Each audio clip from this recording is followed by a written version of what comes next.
The most dangerous animal on this planet. Nagustuhan niyo ang computer.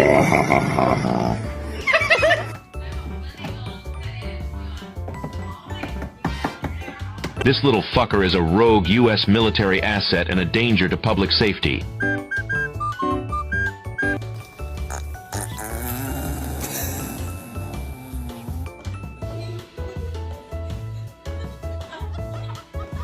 Dad.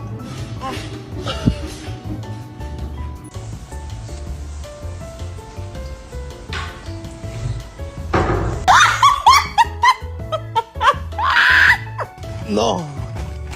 No, no. No.